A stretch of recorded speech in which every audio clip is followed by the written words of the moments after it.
Kisah Nabi Muhammad SAW. Wafatnya Khadijah binti Khuwailid. Pada tahun yang sama, Nabi Muhammad SAW kehilangan lagi satu orang penting dalam hidupnya. Ialah sang istri tercinta Khadijah binti Khuwailid. Air mata Rasulullah tidak dapat terbendung manakala Khadijah menutup kedua mata untuk selama-lamanya. Khadijah meninggal dunia di usia 65 tahun. Sejak wahyu pertama turun sampai Nabi Muhammad menampakkan dakwahnya di hadapan kaum Quraisy, Khadijah selalu berada di sisi beliau, menjadi istri solehah sekaligus pendukung nomor satu Nabi di kala suka maupun duka. Sebelum menikah dengan Nabi, Khadijah merupakan saudagar kaya raya di Mekah. 2/3 kekayaan kota Mekah adalah milik Khadijah. Namun semua hartanya lama-kelamaan habis digunakan untuk kepentingan dakwah Islam. Pada suatu hari, Nabi Muhammad baru pulang dari berdakwah. Khadijah yang sedang menyusui Fatimah ingin menyambut kepulangan suaminya. Tidak perlu, wahai istriku. Duduklah saja dan terus susui Fatimah. Kondisi keluarga Nabi Muhammad dan Khadijah sudah tidak lagi sama seperti dulu. Sekarang hidup mereka serba pas-pasan. Kadangkala tidak ada makanan terhidang di meja. Setelah Fatimah kenyang menyusu, Rasulullah mengambilnya dari dekapan Khadijah dan meletakkannya di tempat tidur. Izinkan aku berbaring di pangkuanmu, wahai istriku. Nabi Muhammad merasa tenang ketika dekat dengan Khadijah. Rasa lelah dan letih setelah menghadapi tekanan dan celaan kaum Quraisy seketika hilang. Bagi beliau, Khadijah adalah pelindung, penyelamat dan penyeimbang hari-harinya. Khadijah membelai wajah suaminya dengan lembut. Tanpa terasa air matanya menetes dan membangunkan Nabi yang tertidur pulas. Mengapa engkau menangis, wahai Khadijah? Apa yang engkau menyesal menjadi istriku? Khadijah hanya diam dan mulai terisak-isak. Nabi mengulangi pertanyaannya dengan suara yang lebih pelan dan lembut. Dahulu engkau adalah saudagar wanita yang kaya raya, keturunan bangsawan yang terpandang. Namun sekarang orang-orang banyak yang menghinamu, bahkan menjauhimu. Seluruh kekayaanmu pun telah habis. Penyesalkah engkau bersuamikan aku? Wahai Nabi Allah, sungguh bukan semua hal itu yang aku tangisi. Khadijah mengambil nafas panjang, baru kemudian melanjutkan perkataannya. Memang benar, dahulu aku punya kemuliaan, namun kemuliaan itu telah aku serahkan untuk Allah dan Rasul-Nya. Khadijah mengutarakan wasiatnya kepada Nabi Muhammad. Wahai Nabi, seandainya aku meninggal lebih dulu, sedangkan perjuanganmu ini belum selesai. Jika engkau hendak menyeberangi lautan ataupun sungai, namun tidak ada rakit atau jembatan, maka galilah lubang kuburku, ambillah tulang belulangku untuk engkau jadikan jembatan, supaya engkau dapat melanjutkan dakwahmu.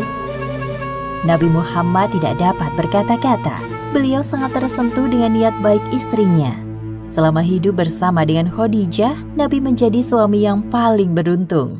Khadijah tidak pernah mengeluh, bahkan ketika mereka harus hidup menderita akibat pemboikotan kaum Quraisy.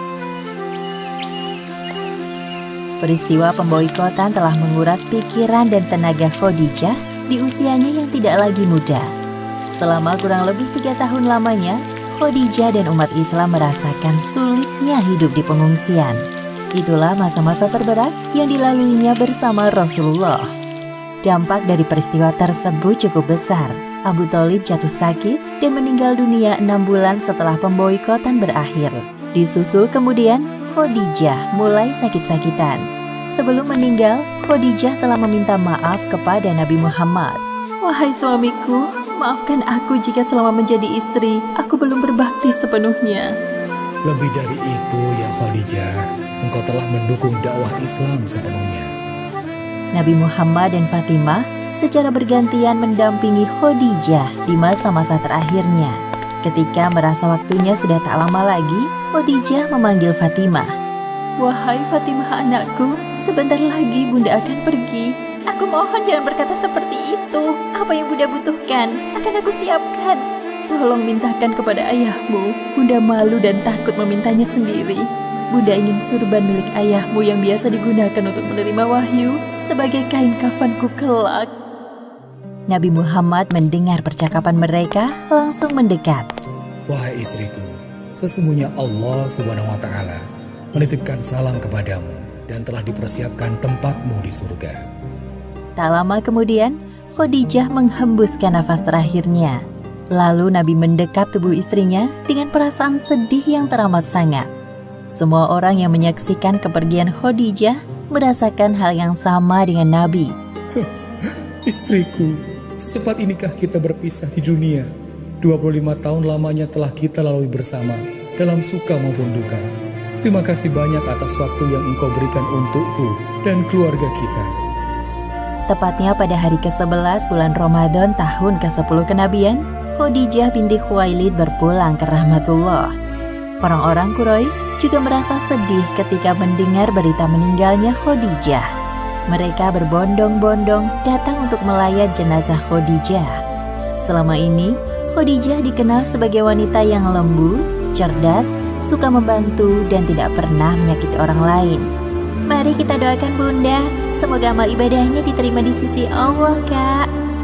Tahun ini sungguh berat bagi Nabi, karena di tahun yang sama beliau kehilangan dua orang penting dalam hidupnya. Sepeninggal keduanya, Nabi merasa kesempatannya untuk berdakwah semakin kecil. Apalagi jika teringat akan wasiat Khadijah, beliau merasa semakin sedih. Sebagaimana yang disebutkan dalam hadis riwayat Ahmad nomor 24.684. Allah belum pernah menggantikan yang lebih baik darinya. Dirinya telah beriman padaku, tak kala manusia mengingkariku. Dia mempercayaiku ketika orang lain mendustakanku. Dirinya telah mengorbankan seluruh hartanya, manakala orang lain mencegahnya dariku. Dan dengannya, Allah memberiku rizki anak, tak kala hal itu tidak diberikan pada istri-istriku yang lainnya. Orang musyrikin semakin berani dan terang-terangan menyakiti Rasulullah setelah kepergian Abu Thalib. Tatkala Nabi melewati sebuah jalan, mereka menghadang dan menaburkan debu ke arah kepala beliau. Sesampainya Nabi di rumah, salah seorang putrinya terkejut melihat kondisi beliau. Astagfirullah, siapa yang melakukan ini padamu, wahai ayah?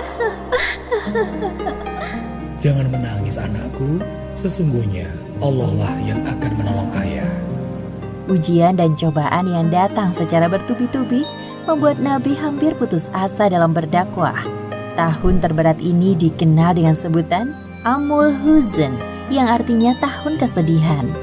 Tidak pernah aku dapatkan suatu perlakuan yang tidak aku sukai dari kaum Quraisy hingga wafatnya Abu Thalib.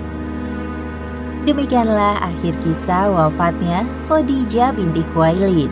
Hikmah yang dapat kita ambil dari kisah ini diantaranya: pertama, perjuangan Khadijah untuk agama Islam patut dijadikan teladan oleh para istri dan wanita muslim. Dan kedua, carilah harta di dunia untuk mengharapkan ridho dari Allah, bukan untuk kesenangan semata.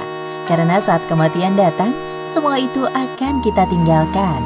Wallahu a'lam bishawab.